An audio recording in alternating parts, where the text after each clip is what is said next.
I used to top off every time. Then I learned what those extra clicks were really costing. The pump's shutoff isn't a suggestion. It's a safety system using a Venturi effect to stop at the right point. Keep squeezing, and you can flood your ORVR charcoal canister, trigger a check engine light, and pay for repairs that dwarf any extra range. Before we move on, please take a moment to subscribe to the channel and like the video. Today, I'll walk you through the invisible danger you never see.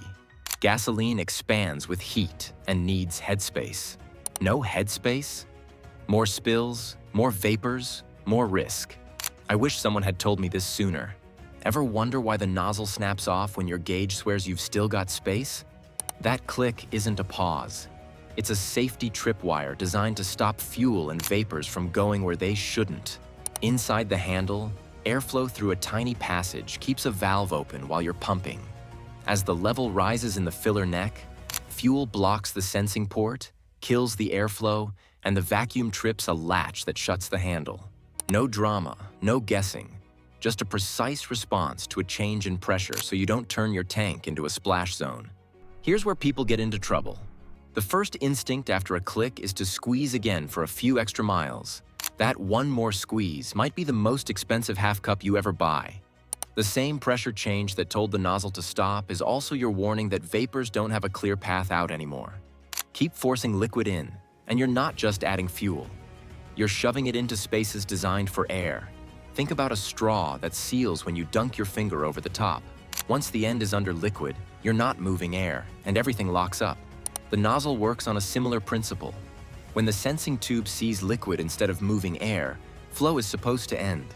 Consumer Reports warns that topping off can flood the ORVR charcoal canister, which is supposed to soak up vapors during refueling. Liquid gasoline in that canister isn't just a mess. It disables the system and can set a check engine light. Shops see this a lot. A charcoal canister saturated with fuel, a purge valve stuck, and an EVAP monitor that won't pass. Those parts aren't cheap. You can be a few $100s in before you're done replacing a soaked canister and a purge solenoid, and that's before labor in some markets.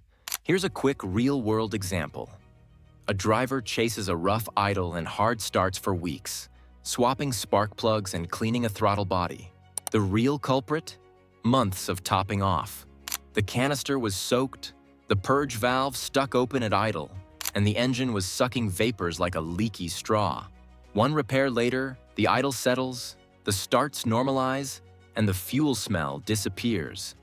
All of it triggered by ignoring the click. There's also the mess you don't see. Every overfill attempt increases splashback and the release of volatile organic compounds. Stations design pump hardware to shut off early to cut these releases because vapors build quickly around the nozzle and the sides of your car. Those fumes aren't just a smell, they're regulated emissions. And when you dribble fuel down the quarter panel, you're also bathing paint and plastic in a solvent that doesn't help longevity. Safety agencies and automakers flag the same risk from a different angle. More topping off means a higher chance of spills and pockets of concentrated vapor. Even though stations control ignition sources, a puddle on the ground or a mist near the nozzle raises the hazard profile for everyone at that pump. That early shutoff is the system doing its job to keep vapors contained and liquid out of the wrong places. Here's the part most drivers miss. There's a force you can't see that makes topping off even worse on warm days. Fuel doesn't sit still. It reacts to heat, and that changes what happens next. So treat the click as a calibrated safety response, not a suggestion. Push past it, and you gamble with your evap system while venting raw vapors into the air. If the shutoff is the brake, heat is the gas pedal. Next, how temperature quietly turns a full tank into a spill risk. Think your tank can hold that last splash? On a hot day, it can push back, literally. What feels like just a little extra often turns into liquid with nowhere to go. That's when you see fuel spit up the filler, smell fumes, or get that sticky sheen down the paint. The missing piece is simple. Your tank needs breathing room, and heat steals that room faster than you expect. Modern tanks are built with ullage, headspace reserved above the fuel. It isn't wasted capacity. It's a buffer for vapor and pressure relief. During refueling, the system uses that headspace to move vapors out of the way so liquid can enter cleanly. After refueling, That same space manages pressure changes as temperatures swing. When you erase ullage by topping off, you remove the margin that keeps fuel where it belongs and vapors flowing through the right channels. Here's where the habit clashes with physics. People love topping off before a road trip or during warm afternoons. Gasoline expands with temperature, so the volume you cram in at the pump doesn't stay put. If the tank is already at the brim, what expands can't compress. It looks for the path of least resistance. That might be the filler neck, a vent line, or the charcoal canister. None of those are meant for liquid fuel. Let's put numbers to it in plain terms. Even a small percentage change in volume can mean ounces of extra fuel inside a typical tank. Ounces sound tiny until they overflow a narrow filler neck or load a vent with liquid. That's enough to stall vapor movement and trigger a mini geyser when you leave the station and the heat keeps climbing. A bit more heat, a few more ounces, and now you've got raw fuel pushing toward parts that only expect vapor. Your ORVR system counts on vapor paths staying clear. During refueling, it routes vapors to a charcoal canister so they don't escape to the air. That canister is packed with activated carbon to absorb hydrocarbons efficiently. But it's not a sponge for liquid. When fuel enters where only vapor should go, the media saturates, venting slows or stops, and the system can't do its job.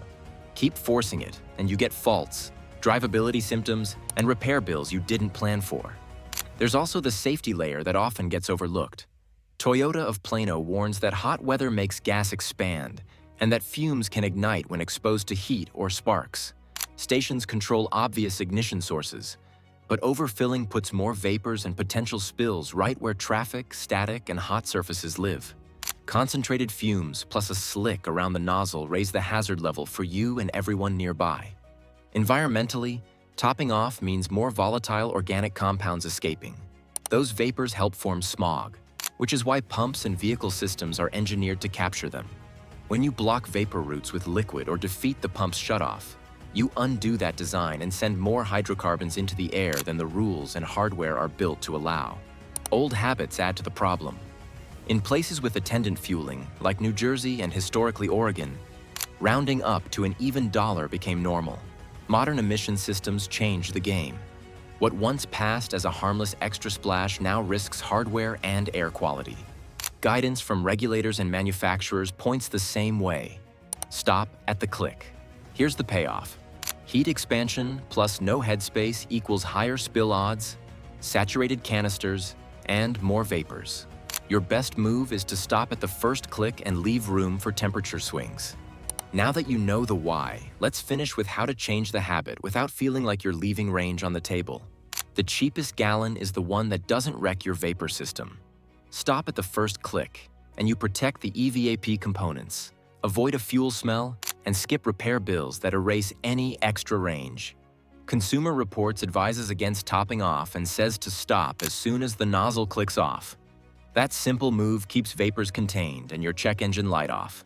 At your next fill-up, stop at first click, don't chase round numbers, and share this with the friend who always adds one more.